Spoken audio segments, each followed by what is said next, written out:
नमस्कार, मैं हिमांशु मिश्रा। आप देख रहे हैं द इनसाइड स्टोरी। तो कांग्रेस ने अपनी पहली उम्मीदवारों की लिस्ट जारी कर दी है। इस लिस्ट में राहुल गांधी का भी नाम है।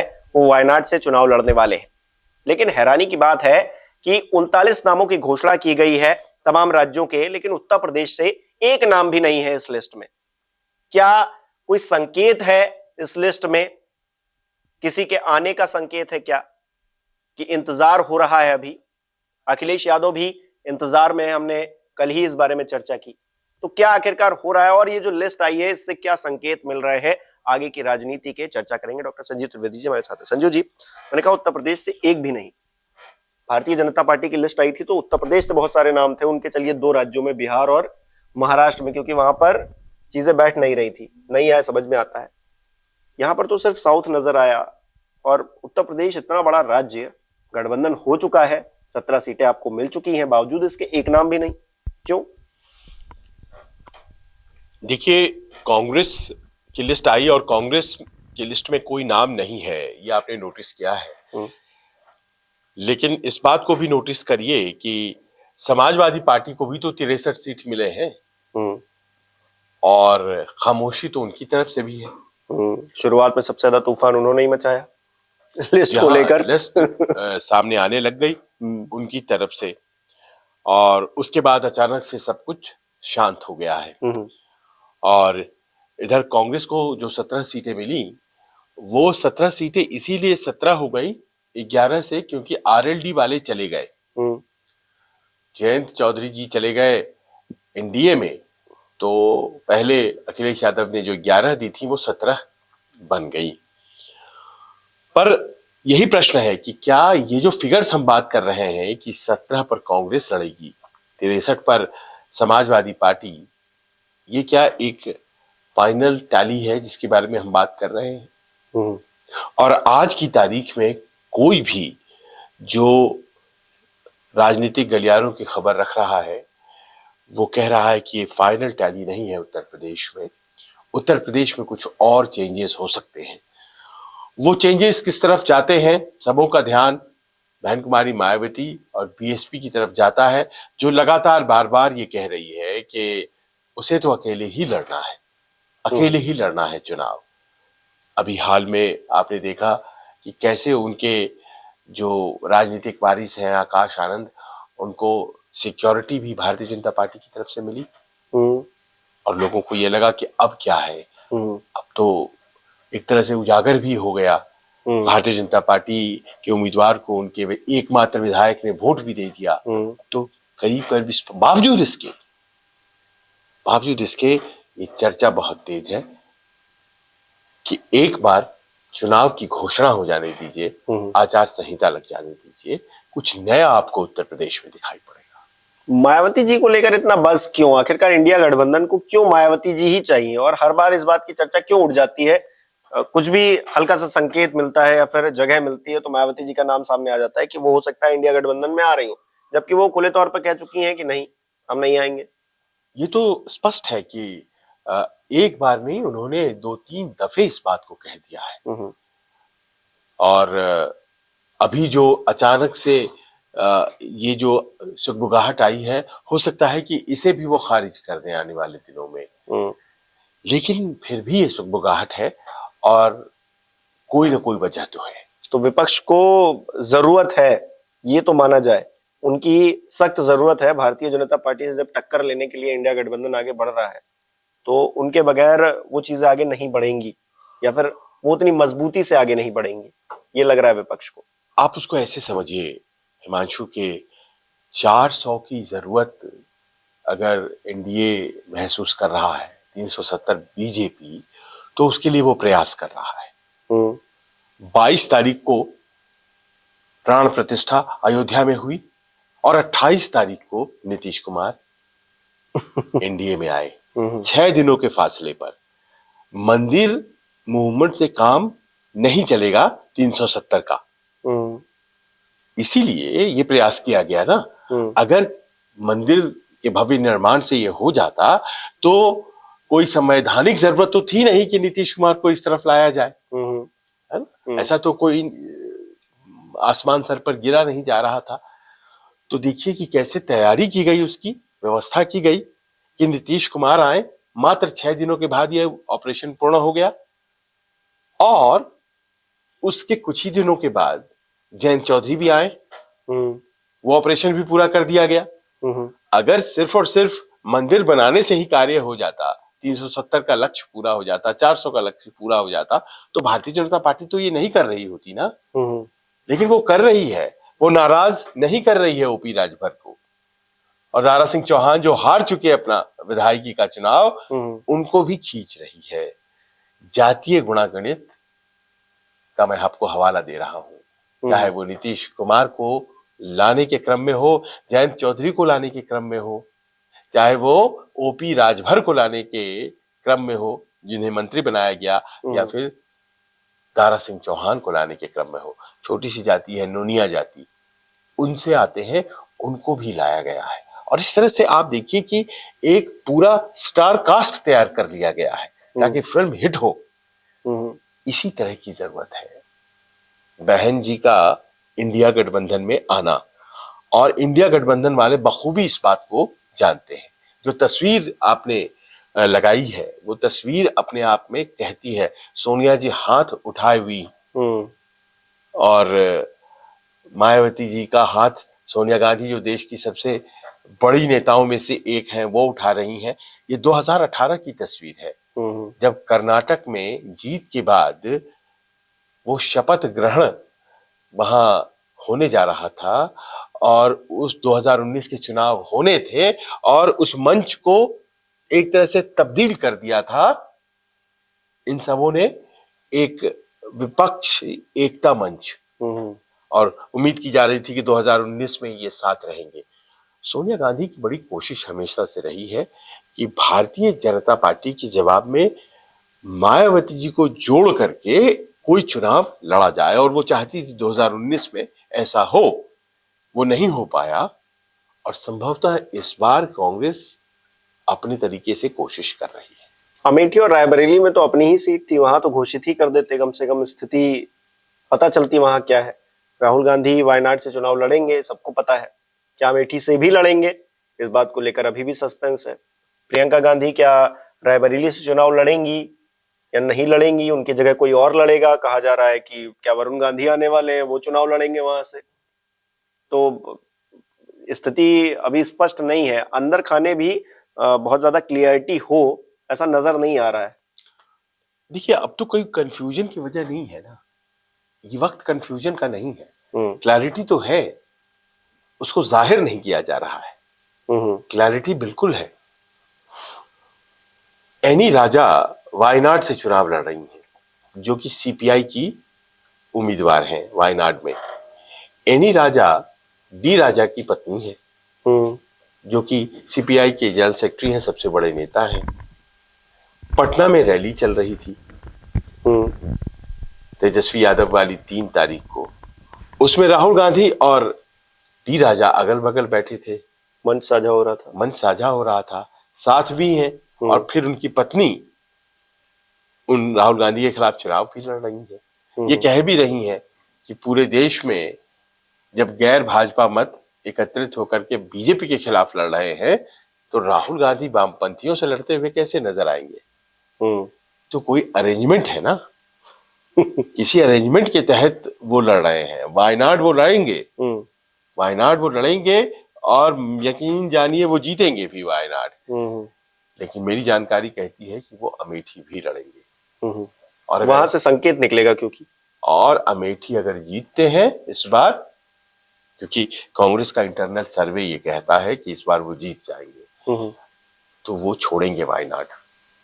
फिर से घर वापसी होगी। वो वापसी करेंगे, क्योंकि अगर आप उत्तर भारत में अपनी सारी जमीन छोड़ देंगे तो भूल जाइए, भारतीय जनता पार्टी बहुत ही सबल हो चुकी है, बहुत मजबूत हो चुकी है। साल 2009 तक इसी उत्तर प्रदेश में भारतीय जनता पार्टी से मत प्रतिशत कांग्रेस का ज्यादा हुआ करता था, और आज की तारीख में आसमान जमीन का अंतर, मात्र 15 सालों का फासला है। 2014-2019 की जबरदस्त हार और आज 2009 में 20 सीटें आई थी कांग्रेस पार्टी को उत्तर प्रदेश में लोकसभा की। तो अपनी जमीन अगर वो छोड़ते चले जाएंगे तो जाहिर है कि उनके लिए इस 80 सीटों वाले राज्य में कुछ नहीं बचेगा। पर अमेठी और रायबरेली वो जीते हैं, इसके लिए जरूरी है मायावती, इसके लिए जरूरी है अखिलेश। अखिलेश साथ आ चुके हैं, मायावती जी का आना बाकी है। और इसीलिए आपने आज नाम नहीं देखा, क्योंकि 17 नाम है जो कांग्रेस के पास है, 17 सीटें, 63 सीटें हैं सपा के पास। दोनों दल घोषणाएं नहीं कर रहे हैं, क्योंकि फर्ज करें कि अगर वो आ रही हैं और वो चुनाव आचार संहिता के लगने का इंतजार कर रही है, ताकि कोई एक्शन उसके बाद चुनाव लड़ने की एवज में किसी पे नहीं हो पाएगा, कहीं से कोई सरकार जो है उसके बाद एक बंधन में आती है। तो ये एक चालाकी भरा कदम भी हो सकता है कि हम इंतजार करें तब जब तक कि सरकार कोई तुरंत डैमेज ना कर दे। ऐसा बीएसपी वाले बोलते हैं अमूमन। बहुत हम विपक्ष में हम रह करके समझ चुके हैं। और वो एक सज्जन हमें जौनपुर का उदाहरण दे रहे थे कि धनंजय सिंह ने घोषणा कर दी और वो जेल ही चले अगले दिन के लिए। अब देखिए, ये अदालतों के मामले ऐसे तय नहीं होते कि भाई सरकार ने कर दी तो अदालत को उससे क्या मतलब है। लेकिन जो संयोग है इसको लोग राजनीतिक रूप से जोड़ने लग जाते हैं। तो घोषणा जो नहीं हो रही है सपा की और कांग्रेस की, उसमें ये कहा जा रहा है, कयास लगाया जा रहा है कि दरअसल कुछ सीटें सपा की जाएंगी या ज्यादातर सीटें सपा अपने कोटे से देगी, पर कुछ सीटें तो कांग्रेस की भी जाएंगी जो कि बहन कुमारी मायावती के हिस्से आएंगी। और ऐसे में अगर गठबंधन होता है तो इसीलिए घोषणा अभी बहुत माकूल नहीं होगा। ये यकीनन अमेठी और रायबरेली पर लागू नहीं होता है, वो तो कांग्रेस पार्टी के ही लोग लड़ेंगे। लेकिन बाकी की बची है 15 सीटें। आप याद कीजिए कि अगर जयंत थे तो 11 ही कांग्रेस को मिल रही थी, तो सीटें घट सकती हैं। और कुछ सूत्र ऐसा है वो बताने भी लग गए हैं कि एक फॉर्मूला सेट हो रहा है। उस फॉर्मूले के तहत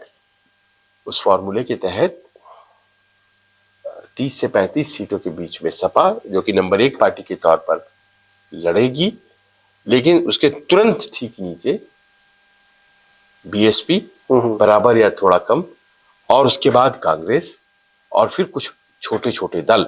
यानी कि ये पहली बार होने जा रहा है, ये समीकरण तो पहली बार बनेगा। हाँ, अगर ऐसा होता है तो ये पहली दफा होगा कि उत्तर प्रदेश में बहन कुमारी मायावती, अखिलेश यादव और कांग्रेस, ये तीनों साथ लड़ेंगे। और आपने ये पूछा कि आवश्यकता महसूस की जा रही है क्या। देखिए, ये अपने आप में इतना महत्वपूर्ण है कि वोटों का जो गोलबंदी है वो काडर वोट से तय होता है। इसके हिस्से में कितने वोट्स हैं। फ्लोटिंग वोट्स और काडर वोट, 2 तरह के वोट होते हैं। सपा के काडर वोट्स हैं, उसके माई समीकरण के लोग है ना, और कुछ अगड़ों में उनकी पकड़ है खास तौर पर। तो जो आधार वोट है बीएसपी का, वो आधार वोट उनके साथ कायम है, यही मानकर राजनीति में चला जाता है। और ऐसा समय समय पर साबित भी होता रहा है, क्योंकि बड़े ही आंदोलनात्मक अंदाज में उस वोट बैंक को बिल्ड किया गया है। बड़ा ही एक कहा जाता है कि बड़ा आत्माभिमान, स्वाभिमान, हमें उसकी लड़ाई लड़नी है, उस तरह के मिजाज के साथ उस वोट बैंक को बनाया माननीय काशीराम ने। और वो एक संघर्षशील नेता थे, तो उनकी वोट बैंक को उनकी विरासत के तौर पर लेके चल रही हैं मायावती। तो ये एक बहुत इनग्रेन्ड बात होती है कि वो जब भी करती हैं कोई नेगोशिएशन, तो उसमें वो कभी कमजोर विकेट से नहीं करती है। वो हमेशा, क्योंकि ये आंदोलन का नेचर है उनका, भाई दलित आंदोलन कमजोर स्टैंड से करेगा तो वो और दबा दिया जाएगा। उन्होंने हमेशा ये फेस किया है, तो वो एक स्ट्रेंथ के साथ करती है और अपनी टाइमिंग चुनती है। लोगों को ये लग रहा है कि उनकी शर्तें होंगी, अब जो शर्त एक बाहर आई है, क्योंकि ऐसा कुछ माना जा रहा है कि कांग्रेस प्रयासरत है और खास तौर पर सोनिया जी की बड़ी ख्वाहिश है कि सीटें जो बहन कुमारी मायावती को मिले, वो सीटें जाहिर है इस पर अखिलेश या समाजवादी पार्टी चाहेगी कि जो दलित डोमिनेटेड सीट्स हैं, एससी सीट्स ही नहीं, ऐसी सीटें जहां जनरल हैं लेकिन दलित डोमिनेटेड है, और पश्चिमी उत्तर प्रदेश में आप जानते हैं ऐसी कई सीटें हैं, तो उन सीटों को तो उन्हें दिया ही जाए, इस पर तो आम सहमति है। लेकिन बीएसपी की यह भी मांग है कि जहां मुस्लिम बहुल सीटें हैं, और ये तब भी पिछली दफा भी ये सामने आया था जब 2019 में सपा बसपा साथ आ रहे थे, कि वो सीटें भी वो चाहती हैं। उनकी एक आइडेंटिटी जो है कि भाई दलित और मुस्लिम कॉम्बिनेशन को वो पकड़ती हैं, तो उस पर समाजवादी पार्टी को ऑब्जेक्शन है, क्योंकि समाजवादी पार्टी का अपना कार्ड और स्ट्रेंथ है, वो क्यों छोड़े, वो इसमें बात कहां जाकर बनती है, और वो खींचतान तो होती ही है, वो हम देख रहे हैं एनडीए में भी हो रही है। सवाल जहां तक महाराष्ट्र और बिहार और इस तरह की जगहों पर है, अब तो महाराष्ट्र, बिहार और उसमें उड़ीसा भी जोड़िए, उसमें कर्नाटक भी जोड़िए, क्योंकि अब तो 4 राज्य हो गए जिनकी घोषणा संभवतः रविवार से लेकर के मंगलवार तक होनी है। तो जाहिर है कि उनके अंदर भी है कि भाई ये हमें 3 सीट दे रहे हैं, हमको 4 चाहिए, उसी प्रकार का एक जो खींचतान है वो यहाँ भी है। तो एक तो ये पक्ष है, और दूसरा पक्ष है कि टाइमिंग क्या होनी चाहिए, क्योंकि जानते हैं अगर ये वोट बैंक इस तरफ आ जाता है तो ये वोट बैंक अपने उस ताकत के साथ आएगा जो इंडिया गठबंधन की एक मूल सोच थी, 1 बराबर 1, एक कैंडिडेट बराबर एक कैंडिडेट, उसको उत्तर प्रदेश में चरितार्थ करता हुआ नजर आएगा। और अगर मान लीजिए उत्तर प्रदेश में लड़ाई तगड़ी हो जाती है, समाजवादी पार्टी मध्य और पूरब में लड़ने में सक्षम है, उत्तर में वो कमजोर हो जाती है, उसके पास वैसे नेता नहीं है, कास्ट कॉम्बिनेशन नहीं है। जयंत को साथी बनाया था अखिलेश यादव ने, वो चले गए, कांग्रेस के पास वो ताकत नहीं है कि वो सहयोगी बनने के बाद, लेकिन बीएसपी के आने से वो ताकत आ जाती है, और आप देखेंगे कि वो लड़ाई बहुत ही ज्यादा मजबूत लड़ाई हो जाएगी। और शायद यही वजह है कि ये जो इंतजार चल रहा है मायावती का, बावजूद इसके कि उन्होंने अभी तक कोई संकेत नहीं दिया, छोटे मोटे कॉम्बिनेशन वो बना रही हैं केसीआर के साथ तेलंगाना में वगैरह वगैरह, लेकिन अभी तक नहीं आया है कोई इंडिकेशन।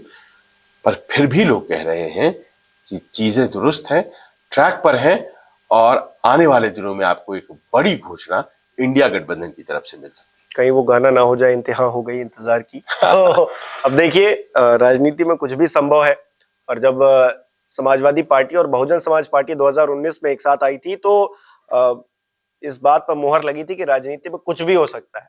तो इस बार क्या 3 बड़े दल सपा बसपा और कांग्रेस साथ में आकर चुनाव लड़ने जा रहे हैं। हालांकि अभी तक ऐसी कोई ऑफिशियल घोषणा नहीं है, संकेत थोड़े बहुत मिल रहे हैं, क्योंकि सीटों का जो बंटवारा था, जो उम्मीदवार उतारने थे, उन पर ब्रेक लगा हुआ नजर आ रहा है समाजवादी पार्टी की तरफ से भी। और आज जब पहली बार लिस्ट जारी हुई है कांग्रेस की तरफ से, तो उसमें भी एक नाम नहीं है उत्तर प्रदेश से, जबकि 17 सीटें उनके खाते में है। तो देखिए क्या होता है, और हमें कमेंट करके बताइए कि आखिरकार मायावती जी आ सकती हैं या नहीं। आपका क्या प्रेडिक्शन है, हमें बताइए। बहुत बहुत शुक्रिया।